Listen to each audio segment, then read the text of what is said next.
사랑하는 여러분, 기독교의 특징 가운데 추수와 감사가 있습니다.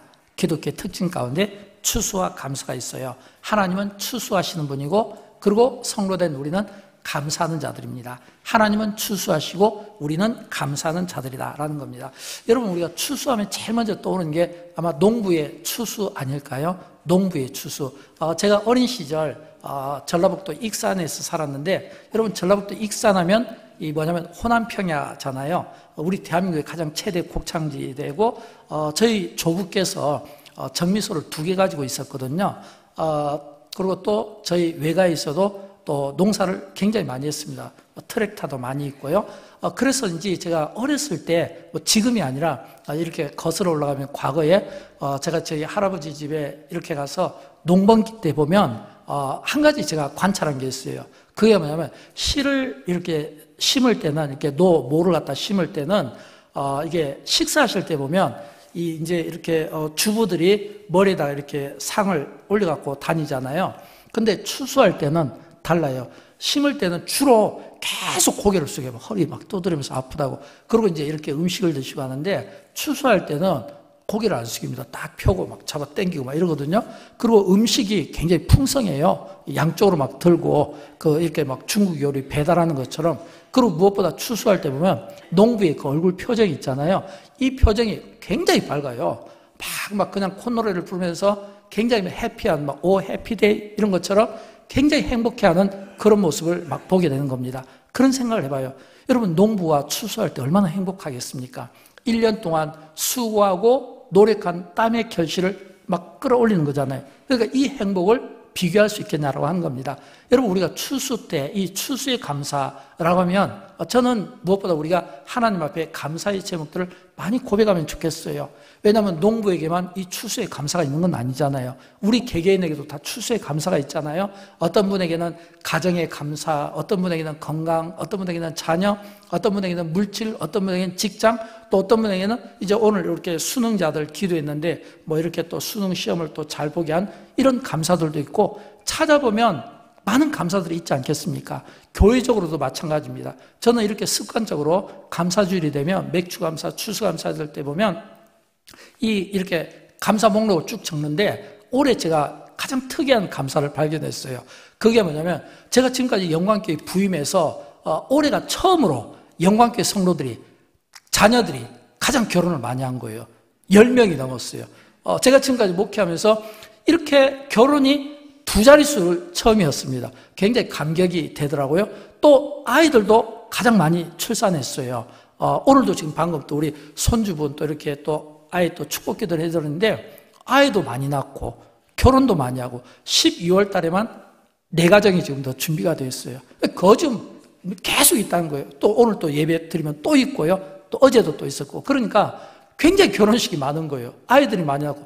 여러분, 이건 교회적으로요, 요즘같이 출산, 결혼 저하에서 이거는 굉장히 축복된 일인데, 일부 때는 아멘이 나오는데 여러분에게는 더 이게 좀 만족이 안 되는가 보죠? 그러면 이런 감사를 한번 제가 또 바꿔보겠습니다. 교회적으로 어떤 감사냐면, 영광교회가 2주 동안 이웃초청주를 했잖아요. 여러분, 탈무드에 보면 한 사람을 구원한 자는 세상을 구원한 자다. 한 사람을 구원한 자는 세상을 구원한 자다.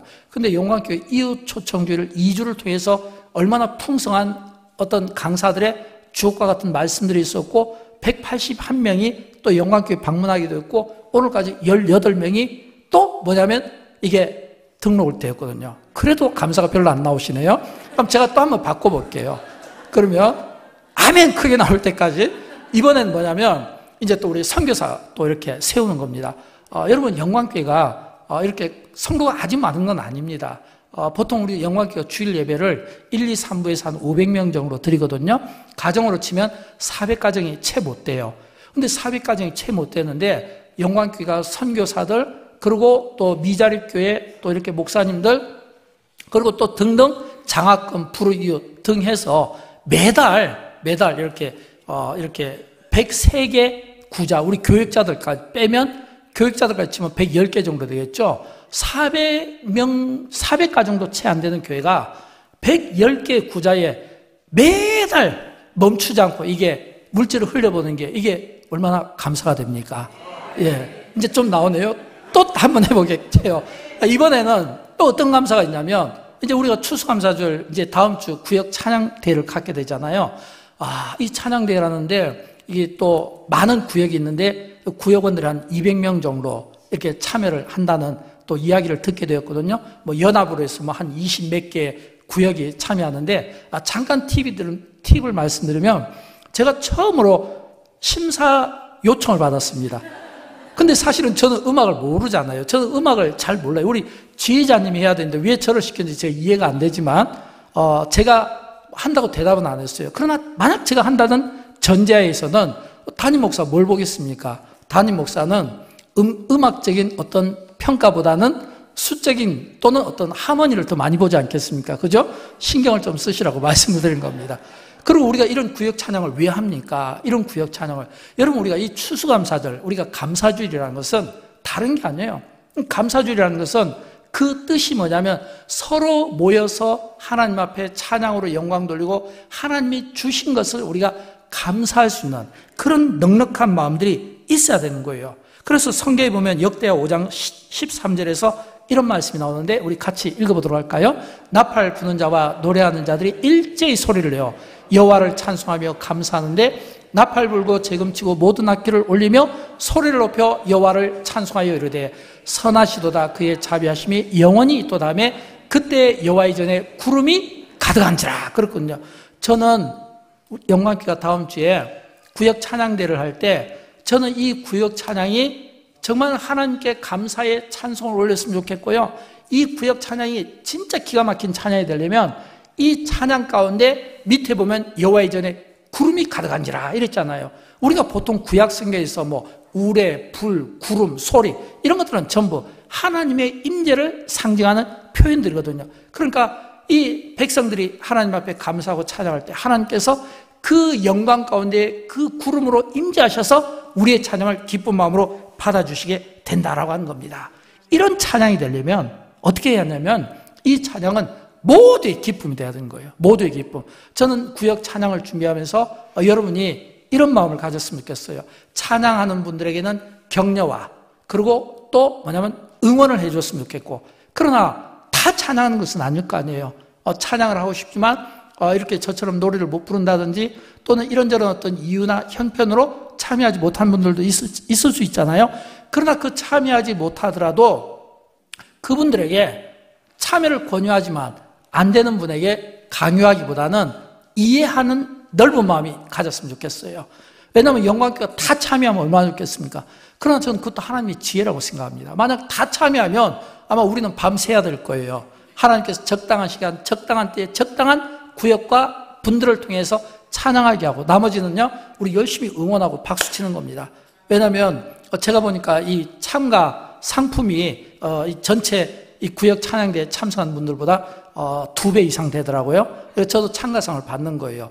참가한 의의를 갖고 영광교회 모든 성도들이 함께 구역 찬양 예배를 통하여 하나님께서 한해 주신 많은 풍성한 감사, 특별히 사랑의 줄로 하나가 되고 띠가 되어 한 묶음이 된 이 구역에 주신 그 은혜를 감사하며 우리가 하나님 앞에 영광의 찬송을 올려드리는 기쁨이 저와 여러분에게 있게 되기를 주님의 이름으로 축원드립니다. 이것은 담임 목사의 소원이 아니라 하나님께서 우리에게 그런 모습을 보고 싶어 합니다. 왜냐하면 이 추수감사절, 맥주감사절 이런 감사절은 단순한 감사가 아니라 이 감사절에는 뭐가 따라야 되냐면 함께 모여서 여호와 앞에서 함께 즐거워하는 마음이 필요한 거예요. 신명기 16장 11절 말씀인데 같이 읽어볼까요? 너와 내 자녀와 노비와 내 성중에 있는 레인과 및 너희 중에 있는 객과 과와와 과부가 함께 내 하나님 여호와께서 자기의 이름을 두시려고 택하신 곳에서 내 하나님 여호와 앞에서 즐거워할지니라 그랬잖아요. 그러니까 이게 지금 이 절기를 지킨 사람들인데 너, 자녀, 노비, 또 성중에 있는 레인, 또 너희 중에 있는 객, 고아, 과부 전부 다 포함되잖아요. 그러니까 이건 뭐냐면 그 당시에 쓸 수 있는, 사용할 수 있는 이런 언어들을 통해서 전부 다 모여서 하나님 앞에 즐거워할지라. 이거는 이 추수감사들이 어떤 특정인의 즐거움과 특정인의 감사가 아니라 모두의 감사가 되고 하나님은 모두가 여호와 앞에서 즐거워하는 그 모습을 기뻐하시는 거예요. 저는 어렵고 힘든 때일수록 하나님의 주신 것으로 하나님의 것으로 우리가 위임받아 우리가 사용하고 있다가 하나님께서 이런 절기를 명하실 때 이 절기에 우리가 순종하는 마음으로 함께 참여하여 선교사를 세우는 기쁨이 있기를 원하고, 또 구역 찬양대를 통해 하나님 앞에 찬양으로 영광 올려드리기를 원하고, 그래서 교회가 하나됨을 통하여 하나님 앞에 영광을 올려드렸으면 좋겠어요. 우리는 감사를 이야기할 때, 이 감사를 이야기할 때 감사하지 못한 사람들의 특징이 있습니다. 그게 뭐냐면, 감사하지 못한 사람은 반드시 두 가지 특징이 있어요. 하나는 자기 기준에서 모든 것들을 결정하려고 해요. 다른 사람이 성공하고, 다른 사람이 잘 되고, 다른 사람이 많은 것들을 누리고, 다른 사람이 감사의 제목이 아무리 많아도 내가 없으면 감사가 안 되는 거예요. 그래서 기준을 내가 정하니까 다 행복해 보여도 내가 행복하지 않으면 나는 감사할 수가 없는 거예요. 이거는 뭐냐면 좀 이기적인 모습이죠. 왜냐하면 기준을 내가 정하니까. 그 다음에 두 번째는 환경과 조건에서 찾고 싶어 하는 거예요. 내가 이런 환경인데 감사할 수 있겠어요? 내가 저런 환경인데 감사할 수 있겠어요? 목사님은 지금 좋은 환경인 것 같아요. 그러나 나는 그렇지 못해요. 나는 감사할 수 없어요. 라고 이야기할 수도 있다 이거예요. 근데 여러분 아십니까? 성경은 우리에게 감사를 이야기할 때 이 감사는 역설로 이야기하는 겁니다. 역설로 이야기하는 것은, 감사는요, 고난을 통해서 신비를 배우고 그 고난의 신비를 통해서 깊은 감사가 끓어오르는 거예요. 그냥 단순한 감사가 아니에요. 요즘에는 이제 뭐 굉장히 인스턴트 음식이 이렇게 많이 준비되어 있다 보니까 그런 어떤 짙은 농후함을 우리가 잘 몰라요. 근데 가끔 가다 보면, 저는 이렇게 좀, 그걸 제가 마시진 않는데, 차를 좋아하시는 분, 전통차를 좋아하시는 분에서 뭐 대추차라든지 뭐 이런 걸 좋아하시는 분들은 그 맛을 어디에서 느끼냐면 깊이 우러나는 데서 막 느낀다고 하잖아요. 뭐에서 뭐 어떤 중국의 여러 차들을 보면 깊이 우러나는 데, 깊이 우러나면 우러날수록 그 맛이, 향이 좋은 것처럼 저는 고난도 똑같다고 생각합니다. 고난도 역설적으로 사실은 이 감사가 고난을 통해서, 깊은 고난을 통해서 그 고난 속에 신비를 배우고 그 고난을 통해 하나님 앞에 진짜 감사가 우러나오게 되는 거예요. 우리가 중국의 맹자나 공자 등 이런 고서에 보면 자주 나오는 비슷한 언어가 있어요. 표현이. 그게 뭐냐면, 그 사람을 알려면 그 사람이 고난을 대하는 태도를 보면 알 수 있다. 고난을 대하는 태도. 이 고난을 대하는 태도가 중국의 고서에 보면 소인과 대인으로 나눠지는데, 소인은 현재 일에, 그러나 대인은 미래, 장래를 놓고, 소인은 이 고난을 대하면 어떤 태도를 대하냐면 현재 내가 이걸 헤쳐나가는 방법을 찾는 거예요. 그러나 대인은 그 고난을 대할 때 어떻게 하냐면 멀리 내다보고 그 고난, 그 언덕 위에 있는 영광을 바라본 사람. 이게 뭐냐면 대인이라는 겁니다. 여러분, 저는 할 수만 있으면 우리가 고난 없이 살 수는 없는 것 같아요. 그러나 이 고난 앞에서 소인처럼 그 현실을 보고 우리가 불평하고 낙심하고 그 현실을 돌파하려고 하는 이런 생각도 안 좋은 건 아니지만, 그러나 좀 더 넓은 대인의 길을 걸으려면 지금 현재보다는 미래를, 고난 언덕 위에 있는 그 미래를 내다보고 나아갈 수 있는 이런 성숙함이 있었으면 좋겠어요. 제가 어느 한 분의 이야기를 좀 들려드리도록 하겠습니다. 젊은 분이 있어요. 영국 사람이에요. 근데 영국은 아시는 바와 같이 청교도 정신이 잘 되어 있고 기독교 국가입니다. 그럼에도 불구하고 영국이 굉장히 기독교가 심하게 이 뭐냐면 복음을 전하는 것을 방해하고 제한받던 때가 있어요. 근데 복음을 전하는 걸 제한하는데 이 젊은이가 용감하게 복음을 전한 거예요. 설교를 한 거예요. 근데 잡혀서 감옥에서 12년 형을 받게 됩니다. 와, 이 복음 전해서 설교해가지고 12년 형을 받았으면 억울한 마음이 들지 않겠습니까?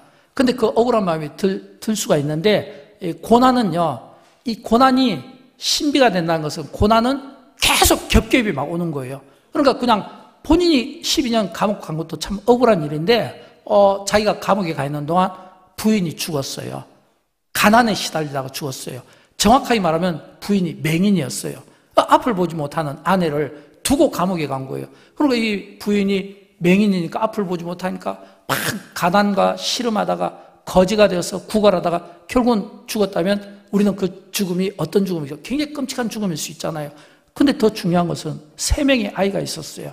근데 그 3명의 아이가, 아빠는 감옥에 가 있고 엄마는 굶어 죽고, 그리고 이 3 자녀도 거리에 이렇게 내보내져서 이제 거기에서 이 구걸을 하는 거예요. 거지처럼 살았다는 거예요. 여러분, 그런 그 젊은이가 감옥에서 감사가 나올 수 있겠습니까? 근데 그런데도 불구하고 우리 같으면 감사가 나올 수가 없고, 아니 내가 주님을 위해서 이렇게 헌신했는데 얻은 결과가 이러면 나는 이런 하나님을 믿고 싶지 않겠다, 나는 이런 그리스도 이 십자가를 나는 거부하겠다 라고 이렇게 이야기해야 되는데, 근데 이 젊은 사람이 뭐라고 이야기했냐면, 그 비참한 상황 가운데 그가 이렇게 기도합니다. 하나님, 지금 내 상황이 너무 고통스럽습니다. 너무 고통스럽습니다. 근데 너무 고통스럽지만 그래도 혹시라도 제가 해야 할 일이 남아있다면, 혹시라도 제가 해야 할 일이 남아있다면 제게 보여주세요.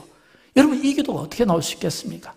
그 고난 가운데 불평해도 이게 양이 안 차는데, 어떻게 그 고난 가운데 혹시라도 내가 이 감옥에서도 이 고난 속에서 내가 할 일이 있으면 보여달라고 할 때, 그때 하나님의 환상과 음성이 들리는데, 그 음성이 뭐냐면 글은 쓸 수 있지 않니? 감옥에서 글은 쓸 수 있지 않니? 우리가 바울 서신을 보면 그 바울이 주옥과 같은 글이 어디에서 나왔습니까? 전부 감옥에서 나온 거예요. 근데 이 젊은 사람도 글을 쓸 수 있지 않니? 근데 보여주는 환상이 어느 한 사람의 뒷모습이 보이는데, 그 뒷모습이 자기 앞을 쑥 지나가더래요. 그래서 이 글을 쓸 수 있잖니라고 하니까 그걸 가지고 글을 쓰면서 그 뒷사람을 계속 그 하나님이 보여주시는 그 사람을 따라가면서 글을 써가지고 완성한 책이 철로역정입니다. 존 버년 아시죠?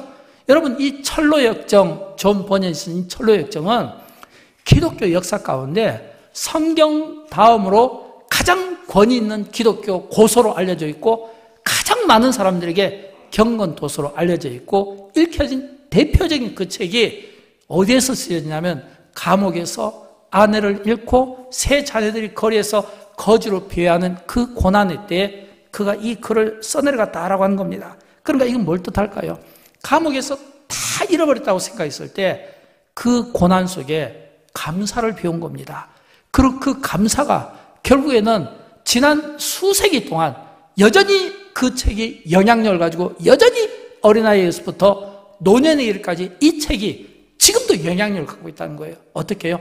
감옥에서 그 고난 중에 그 책이 쓰여졌다라고 하는 겁니다. 그래서 우리는 때로는 이 고난이 우리에게 감사가 될 수 있어야 된다는 것입니다. 저는 이제 2025년 추수감사절을 한 주 앞두고 저는 우리에게 적어도 4가지 정도의 일반적인 감사를 여러분에게 좀 말씀드리고 싶어요. 첫째는 자연의 열매에 대해서 감사할 수 있기를 바랍니다. 여러분, 우리가 지금은 뭐 미래 시대고 과학 시대고 그리고 AI가 지배하는 이런 시대예요. 과학이 너무 빨라요. 하루가 1000년 같은 느낌을 받아요. 근데 여러분 아십니까? 그렇게 과학이 빠르더라도 이 지구는요, 몸살을 앓고 있는 겁니다. 왜냐하면 이 지구는 지금 이 기후 변화로 인해서 엄청난 몸살을 앓고 있는 거예요. 한쪽에서는 전쟁, 한쪽에서는 기근, 한쪽에서는 전염병. 굉장히 몸살을 앓고 있는 거예요. 이런 이 몸살을 앓고 있고, 많은 우리가 이 사람들이 수고를 한다 하더라도 인간의 수고만 가지고는 이 자연 앞에서 그 인간의 수고가 얼마나 헛되다는 것을 우리는 그 과학을 갖고도 해결하지 못하는 눈앞에 있는 이 현실 앞에서 우리가 약함을 고백하지 않을 수가 없는 거예요. 왜일까요? 여러분, 이 자연을 누가 만들었습니까? 하나님이 만들었잖아요. 이 자연을 누가 다스리고 움직이십니까? 하나님이시잖아요. 피조물 이 세계를 움직이고 주장하시는 분 누굽니까? 하나님이시잖아요. 하나님이 하신 거예요. 그러니까 인간이 씨를 심고 그리고 사계절을 통해서 그 계절에 맞게 씨가 자라주고 열매가 자라서 우리가 수확의 기쁨을 누린다 하더라도 하나님이 함께 하시지 않고 도와주시지 않으면 인간의 수고만 갖고는 되지 않는다는 거예요. 예를 들어서 우리가 갑자기 전염병이 찾아올 수도 있고, 아니면 어떤 병충해가 찾아올 수도 있고, 아니면 갑자기 집중호우나 아니면 갑자기 너무 뜨거운 이 사막 속에서 고통을 받을 수도 있잖아요. 그러니까 하나님이 도와주시지 않으면 인간의 노력만 가지고는 아무리 과학의 힘이 크다 하더라도 이 과학만 갖고는 되지가 않는다는 겁니다. 그래서 우리는 반드시 알아야 돼요. 우리가 이 자연의 열매를 보면서, 예를 들어서 요즘에 감이 많이 나더라고요. 보니까 이 감을 보면서 무슨 생각이냐면, 이 감, 하나님이 우리에게 이 자연의 열매를 주신 것은 하나님이 우리를 변함없이 사랑하시는 증표다. 하나님이 우리를 변함없이 사랑하는 증표다. 왜냐하면 하나님이 이런 열매를 통해 이 열매를 맺게 하시는 분이 하나님이시고 수확하시는 분이 하나님이시다. 하나님이 하시는 일이라는 것을 이걸 증표로 우리에게 보여주는 모습이라고 저는 생각합니다. 왜요? 아무리 노력해도요, 하나님이 한번 쓱 지나가면요, 어떻게 되어 있습니까? 그 자연재해로 인해서 그 농산물이 한순간에 망가질 수 있잖아요.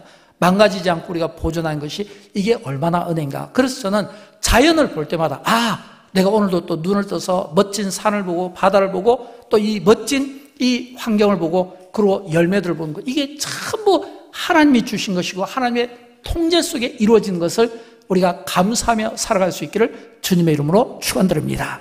그 다음에 두 번째는 삶의 열매입니다. 이 삶의 열매도 참 중요해요. 왜냐하면 여러분, 모든 사람은 다 환경과 그리고 살아가는 삶의 방식이 다릅니다.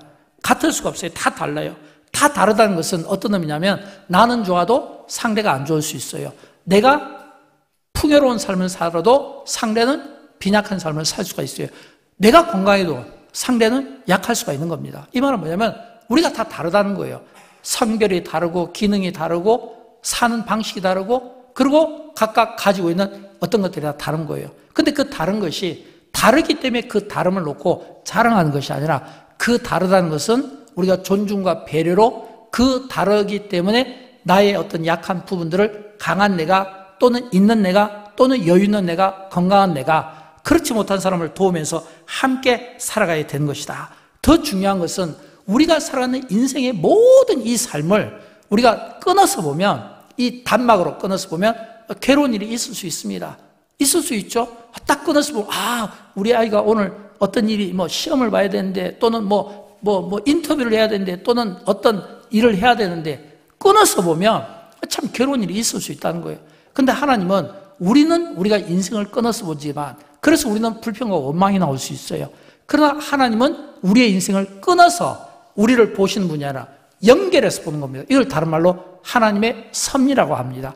하나님의 섭리는 우리가 태어나기 이전부터 하나님의 뜻 가운데 우리가 세상에 태어나서 우리가 살아가는 모든 과거와 현재와 미래까지 포함해서 하나님이 내 인생을 붙들고 내 인생을 설계하며 나가는 거예요. 그러니까 지금 하나님 보실 때 내 인생, 나 왕주고 목사는 지금 하나님의 그 인생의 설계 가운데 내가 지금 앞에 있는지 중간에 있는지 뒤에 있는지 결론 부분에 있는지 그건 알 수가 없는 거예요. 하나님이 하시는 일이니까. 여러분, 화가가 그림을 그릴 때 그 독자에게 내가 지금 그리는 이 그림이 어느 정도 와 있습니다. 어떻게 해야 될까요? 여러분, 동의를 구합니까? 동의를 구하는 화가가 없어요. 토기장이가 그 토기를 만들 때 동의를 구합니까? 구하지 않아요. 그래서 우리에게는 뭐가 필요하냐면 섭리를 믿는 믿음이 필요한 거예요. 내 인생이 비록 광야와 같은 인생이지만 그 광야 가운데서도 하나님이 내 인생 가운데 함께 하신다고 하는 이 섭리적인 이 믿음을 갖는 믿음이 중요한 거예요. 그래서 바울이 이 깨달음을 가지고 그가 로마서 8장 28절에서 이렇게 이야기하잖아요. 모든 것이 합력하여 선을 이루니라. 모든 것이 합력하여. 모든 것이 합력했다는 것은 필름을 내 인생을 끊어본 것이 아니라 쭉 연결해서 모든 것들을 합력하여 선을 이루시는 하나님. 우리는 불평과 원망하기에 앞서서 이 말씀을 믿는다면 어떻게 살아야 될까요? 하나님의 뜻이 우리 인생을 향해 어떻게 가고 있는가를 볼 수 있어야 되잖아요. 여러분, 하나님은 우리에게 어떤 인생을 원할까요? 감사라고 합니다. 그냥 감사가 아니라 범사에 감사라고 하는 거예요. 모든 것이 협력하여, 이 말과 데살로니가전서 5장 18절에 나오는 범사에 감사라는 말은 같은 뜻이에요. 같은 뜻이에요. 범사에 감사라. 모든 일에 감사라. 이게 뭐냐면 너희를 향하신 하나님의 뜻이라는 거예요. 그러니까 하나님의 뜻은 우리가 감사하는 거예요. 근데 여러분, 우리가 어떻게 감사가 나올 수 있어요? 내 기준에서는 감사가 안 돼요. 또는 환경과 상황을 보면 감사가 안 돼요. 그러면 이 철로역정을 쓴 존 버녀는 왜 그가 되었을까요? 그가 한 것은 자기 기준이 아니라, 환경이 아니라, 환경은 감옥인데 어디에 기준을 뒀을까요? 하나님의 뜻이 감사니까, 하나님의 섭리를 믿으니까, 하나님의 섭리를 믿는 믿음 안에서 누가 감사하냐면 내가 가진 모든 것은 내 것이 아니라 하나님의 것이고, 하나님이 나에게 건강을 위임하고, 하나님이 나에게 물질을 위임하고, 하나님이 나에게 재능을 위임하고, 하나님의 것을 위임받은 내가 하나님의 뜻 가운데 내가 쓰임을 받겠다고 하는 그 믿음을 가진 자에게는 반드시 뭐예요? 내가 하는 게 아니라 하나님이 하잖아요. 우리가 범사에 감사할 수 있게 된다라고 한 것입니다. 사랑하는 여러분, 여러분의 한 해 동안은 어떠셨습니까? 광야였습니까? 힘들었습니까? 만약 여러분의 그 한 해가 광야고, 뭐 사업적으로 광야고, 직장적으로 광야고, 가정적으로 광야고, 또는 건강이 안 좋아서 목사님 나는 지금도 여전히 광야예요 라고 하시는 분들을 위해서 제가 이 말씀을 드리고 싶어요. 비록 여러분의 삶이 광야라 할지라도 그 가운데서도 하나님은 여러분의 인생을 안고 가십니다. 신명기에 보면 나오잖아요. 신명기 1장 31절 말씀인데 우리 같이 읽어보도록 할까요? 광야에서도 너희가 당하였거니와 사람이 자기의 아들을 안는 것 같이 너희의 하나님 여호와께서 너희가 걸어온 길에서 너희를 안으사 이곳까지 이르게 하셨느니라 그랬잖아요. 여러분, 신명기는 우리에게 기억하게 만드는 책입니다. 신명기를 읽을 때는 어떤 마음을 했냐면 하나님이 이 신명기를 통해 하나님이 어떻게 이스라엘 백성들을 애굽에서 건져내셨고 어떻게 광야 생활을 하여 했으며 어떻게 가나안 땅에 들어가게 하셨고 어떻게 그들에게 복을 주었는지 모든 것들을 기억나게 하는 거예요. 그런데 그 기억나게 하는 말씀 가운데 가장 우리의 마음에 다가오는 말씀 중에 하나가 바로 이거예요. 광야지만 그 광야에서 내가 너희를 안고 갔다는 거예요.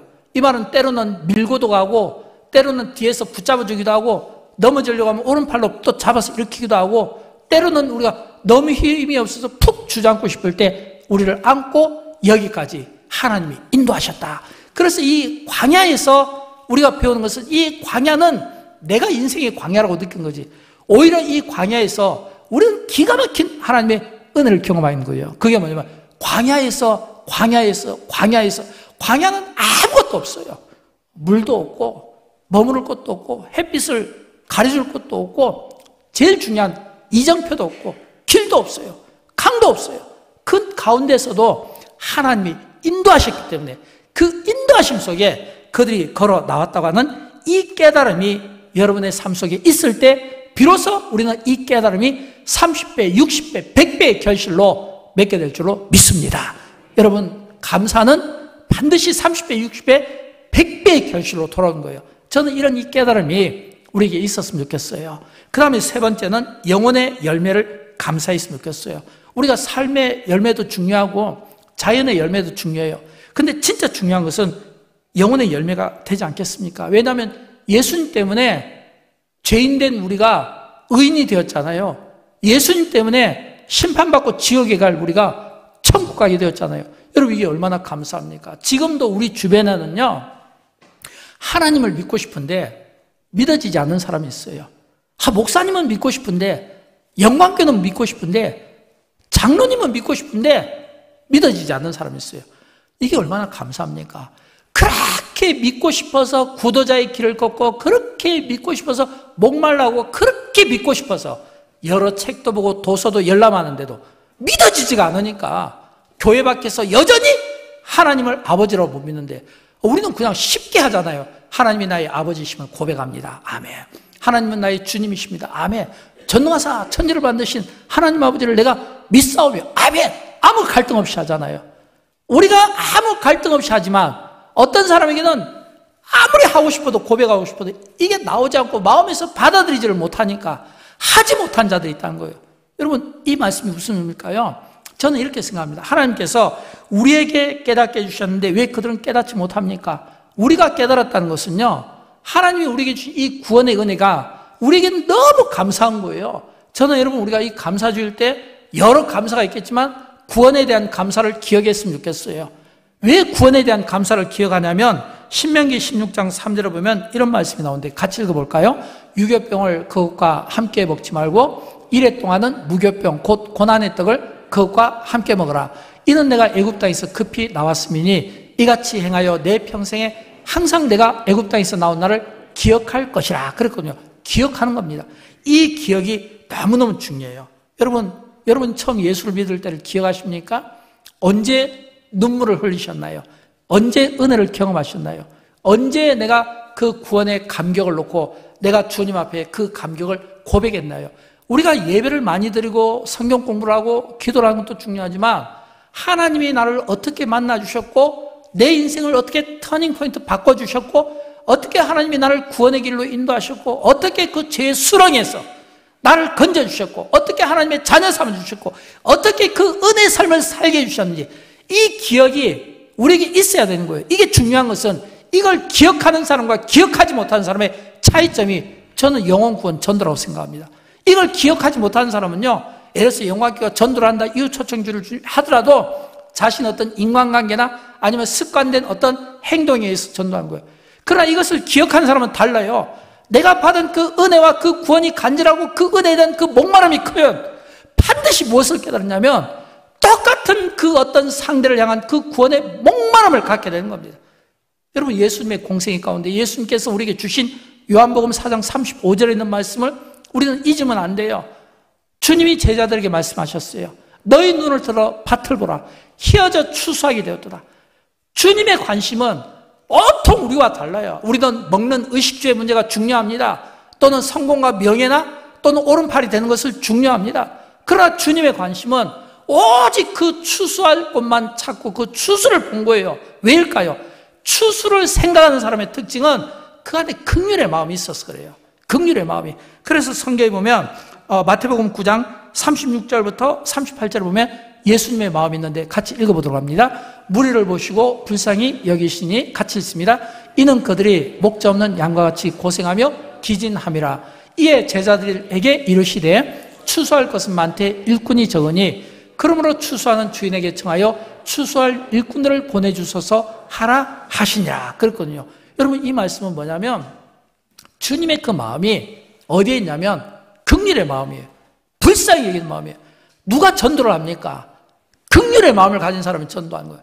그 영혼에 대해서 불쌍한 마음을 갖는 사람은 전도. 저 사람이 예수 안 믿으면 지옥 갈 건데, 저 사람이 예수 안 믿으면 심판받을 건데, 여기에 대한 불쌍한 마음을 가졌을 때 비로소 우리는 전도에 눈을 뜨게 되고, 하지 말라고 해도 그때는 그 전도가 불같이 막 일어나게 되는 거예요.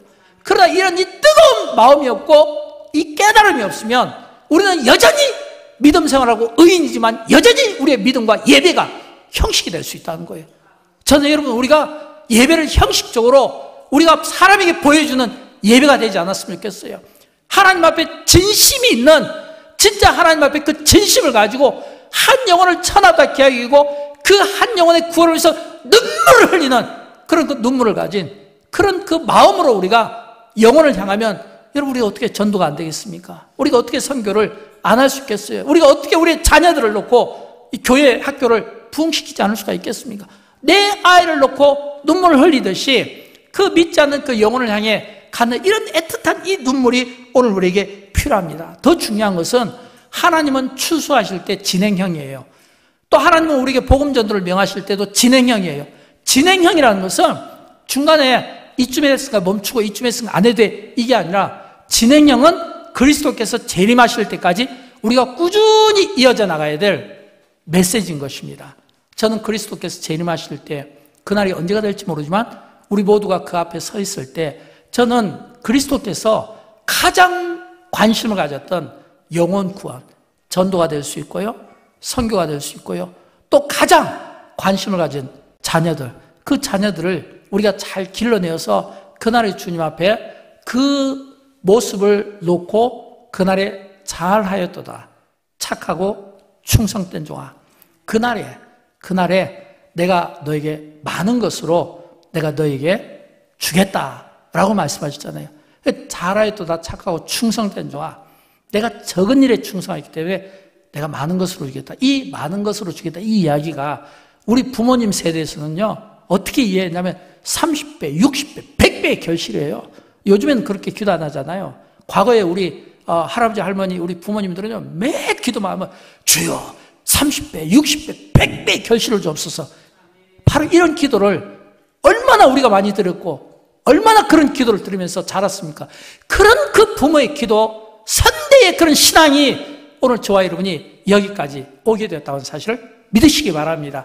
이 또한 하나님 앞에 감사로 영광 올려드리기를 주님의 이름으로 축원드립니다. 우리 다 함께 일어날까요? 함께 일어나서 함께 범사의 감사를 믿네 우리 찬양하도록 하겠습니다. 1절만 하겠습니다.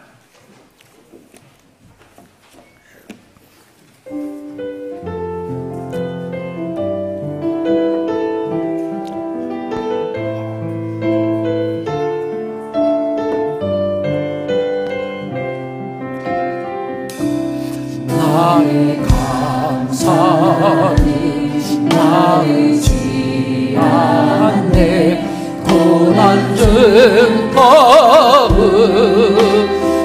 풍성하리. 믿음 가지고 감사를 찾으리.